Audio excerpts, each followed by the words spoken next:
cliqué sur cette vidéo, c'est que tu es probablement à la recherche de solutions pour dépasser ta procrastination. Tu es probablement à la recherche de solutions magiques et de techniques secrètes au fait qui vont faire que comme ça, en un clin d'œil, tu vas arrêter de procrastiner. Je vais tout d'abord commencer par te dire la vérité, c'est du travail et il n'y a pas de raccourci. Donc si tu es prêt à faire le travail, faire ce qu'il faut pour vraiment dépasser cette habitude, eh ben, continue à regarder.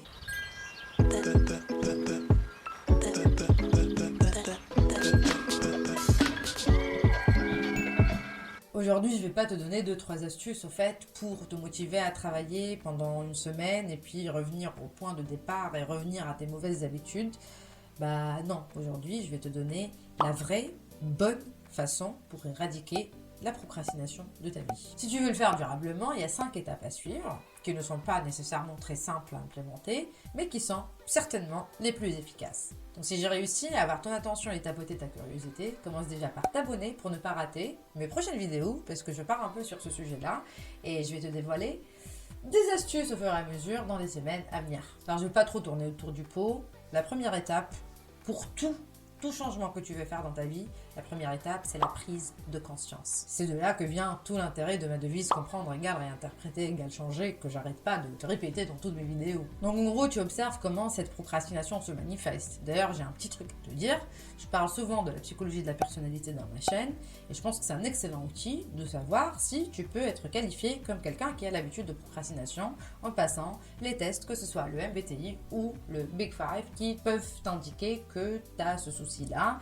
Si sur le Big Five, tu obtiens un bas score sur le spectre de caractère consciencieux, ou si dans le MBTI, tu obtiens la lettre P en tant que 4e dichotomie avec un pourcentage assez élevé.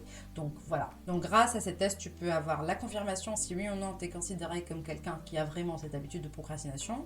Si tu as cette confirmation ou si tu le sais déjà vraiment sans vraiment passer par quoi que ce soit, là c'est juste le moment de observer et d'identifier tout ce qui tourne autour de cette procrastination, tout ce qui la cause et toutes les manières avec lesquelles elle se manifeste en gros. Du coup, la deuxième étape, c'est identifier les patterns et les causes de la procrastination. Si tu veux savoir les causes et les facteurs possibles de la procrastination, je te laisserai le lien ici pour regarder la vidéo des 4 facteurs en fait, qui font que tu procrastines. Donc c'est essentiel d'identifier dans quelle catégorie en fait, de facteurs de procrastination tu vas tomber pour pouvoir identifier les bonnes stratégies au fait, pour y remédier en gros. Par exemple, il est possible que les raisons pour lesquelles au fait, tu procrastines, ça peut tomber sous l'air de quelque chose de pathologique et là peut-être que tu auras besoin de l'aide de quelqu'un de professionnel au fait. Et là pour cette deuxième étape, moi personnellement j'irai jusqu'à noter au fait, prendre un papier et noter vraiment tout ce que j'ai observé, mes patterns, les raisons, et je prendrai le recul et le temps pour analyser objectivement tout ce que j'ai pu observer. Par exemple, je peux observer que quand je suis très stressée par rapport à un truc, je bloque et je n'arrive pas à passer à l'action.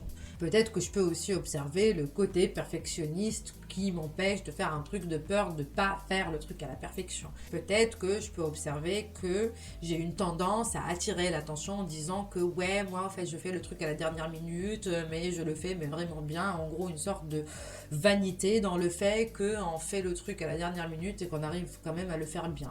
Et du coup, par rapport à n'importe quel pattern que tu vas observer par rapport à ceci, tu le vois déjà pour que ça devienne beaucoup plus réel, beaucoup plus objectif. Et puis, au fait, tu commences à l'analyser et trouver la réponse à la réalité de ça, au fait. Je te donne un exemple. Si ton truc, au fait, tu vas te dire que, ouais, moi je suis perfectionniste, là, tu vas te dire, parler à toi-même, que tu pourras jamais faire un truc à la perfection. Il y a toujours une meilleure version de ce que tu fais, parce qu'il faut toujours commencer quelque part, et il vaut toujours mieux commencer avec un truc qui n'est pas parfait que le contraire et ne jamais commencer. Pareil, si ta vanité au fait par rapport au fait que tu accomplis les trucs dernière minute machin, et je sais au fait que ces exemples que j'ai mentionnés, en gros je les ai mentionnés parce que je sais au fait que je suis passée par ça, en gros c'est un peu une expérience personnelle qui fait que j'ai mentionné ça. Je sais pas d'ailleurs le genre de pattern que tu as pu ou que tu peux observer dans toi-même, si tu es assez à l'aise de les partager en commentaire, ça me ferait plaisir de voir les autres patterns possibles chez les différentes personnes. Mais pour revenir à ce que je suis en train de dire ici, par exemple, si ton pattern c'est la vanité par rapport au fait, ouais, moi je fais des trucs dernière minute et je les fais quand même bien, Bah, en fait, c'est du délire le truc que tu racontes ici. Parce que, ok, d'accord, tu as travaillé sous pression et tu as fait le truc dernière minute, mais imagine si tu l'as pas fait dernière minute, quoi. Imagine si tu as pris le temps de faire le truc bien, ce que ça aurait donné. Et tu t'imagines, en fait, que tu as fait le truc bien, mais en fait, non, hein, tu as bâclé le truc. C'est juste que tu as fait assez. Je vais pas analyser chaque situation, mais tu as intérêt, toi, à identifier les catégories, voilà, tes patterns, tes raisons, tout ça, les analyser, prendre du recul par rapport à ceci et avoir une attitude vraiment objective par rapport à ceci. Pour pouvoir par la suite passer à l'étape 3, te fixer l'identité infaillible de la personne que tu veux être. Et là, c'est le moment de faire le changement au niveau le plus efficace, la troisième couche de pourquoi tu ferais quoi que ce soit et l'identité, la personne que tu veux être. Donc il y a 3 niveaux au changement. Je vais en parler en profondeur dans la vidéo de la semaine prochaine. Pour changer, c'est beaucoup plus efficace et durable de passer par un pourquoi. C'est-à-dire, le pourquoi en général, c'est une identité en tête qu'on veut être, qu'on veut devenir. Par exemple, je veux devenir un musicien ou quelqu'un qui peut jouer le piano. Je veux devenir quelqu'un de polyglotte qui parle je ne sais combien de langues. Je veux devenir quelqu'un de calé en tel sujet. Je veux devenir quelqu'un qui est vraiment sain. Je veux devenir quelqu'un qui se réveille tôt le matin. Je veux devenir quelqu'un qui médite tous les jours ou 5 fois par semaine ou je ne sais pas quoi. En gros, l'identité, c'est beaucoup plus important que je veux avoir un corps de machin, je veux bien jouer le piano.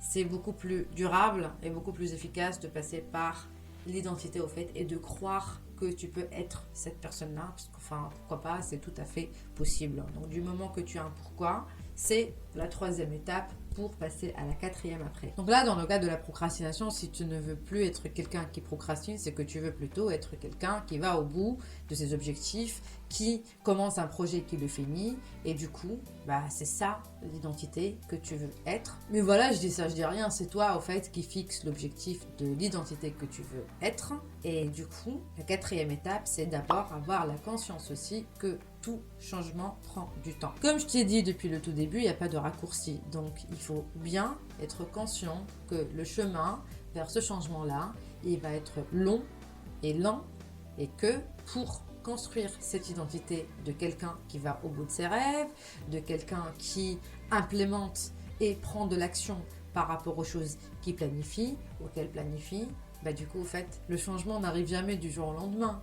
Et il y a le pouvoir, au fait, de prendre des petites actions encore et encore et encore et de les voir s'empiler pour renforcer cette identité petit à petit. Donc, c'est comme si tu votais tous les jours que, voilà, un nouveau vote pour cette identité, encore un nouveau vote pour cette identité, ainsi de suite, ainsi de suite. Et du coup, voilà, donc là, d'abord, cette conscience que ça va prendre du temps et tu laisses tout de côté, tu laisses tes objectifs de côté et tu te focalises que sur tes stratégies, sur tes systèmes. Et là, James Clear, dans son livre Atomic Habits, que j'ai recommandé dans ma vidéo de la semaine dernière, que je recommande aujourd'hui, que je continue à regarder parce que le livre il est juste impressionnant sur le plan de à quel point c'est pratique au fait, les astuces qu'il y a dedans. Et du coup, là, James Clear, il dit que les gagnants et les perdants, ils ont exactement les mêmes objectifs. Au fait, c'est pas les objectifs qui les séparent, c'est leur système, leur stratégie et le processus qui suivent qui fait la différence. Donc là, il faut être conscient en fait que c'est vrai que ça va être long, mais ce qui est important, c'est de développer les stratégies qui sont censées te faire arriver à tes objectifs et du coup, qu'il va y avoir des changements au niveau de tes habitudes. Donc, ce que tu fais, c'est que tu déconstruis un peu cette identité. Donc, je veux avoir une identité particulière. Qu'est-ce que je dois faire? Que font les personnes au fait qui ont cette identité-là? Donc, je vais implémenter les mêmes stratégies. Bien sûr que tu ne vas pas pouvoir tout faire et tout changer au fait du jour au lendemain. C'est pour ça que je te dis au fait que ça va pas être facile, que ça va pas changer du jour au lendemain, que ça va être long. Mais ce dont tu as besoin, c'est de prendre des votes positifs pour cette identité au fait la plupart du temps. Donc avancer doucement, faire ce que tu peux faire. Et je vais parler de stratégie d'une manière plus pratique à partir de la prochaine vidéo ou celle d'après. Donc, 4e étape, se focaliser sur les stratégies et être conscient que cela va prendre du temps. Être conscient que les petits changements s'empilent pour faire d'énormes changements à travers le temps du moment que tu te focalises sur ton processus, sur tes stratégies et non pas sur le résultat que tu veux obtenir et que tu dois obtenir dans un délai bien particulier. Cinquième étape, c'est ne pas du tout compter sur la motivation, parce que si tu comptes sur la motivation, en gros, c'est comme compter sur la météo, sur le temps, t'attendre à ce que ça va toujours faire beau, alors que tu sais très bien que c'est pas le cas. Donc, c'est compter sur tes stratégies que je viens de mentionner pour la quatrième étape et du coup diversifier les stratégies, essayer des systèmes et des processus différents pour trouver ce qui marche pour toi. Et là encore une fois, je pense que Atomic Habits, il a une variété de stratégies au fait qui marchent un peu pour tout le monde.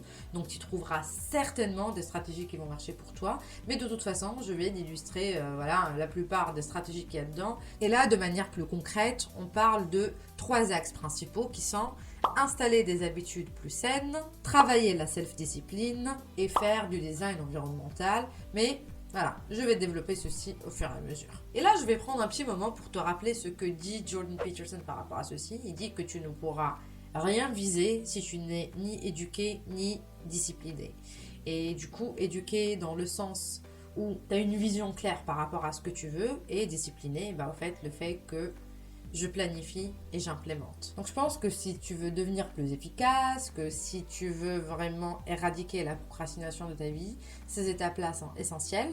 J'espère que tu partages mon avis, j'espère que tu as trouvé cela utile. J'ai hâte de savoir ce que tu en penses dans les commentaires. Et comme d'habitude, je vais te demander de liker la vidéo pour soutenir la chaîne, de t'abonner si ce n'est pas encore fait. Si tu as des questions, si tu as des propositions ou quoi, tu peux toujours me les laisser en commentaire aussi. Donc reste connecté pour les vidéos qui vont finir parce qu'on va partir dans les détails pratiques de changer ses habitudes. Et encore une fois, merci pour ton attention et je vais te dire à bientôt.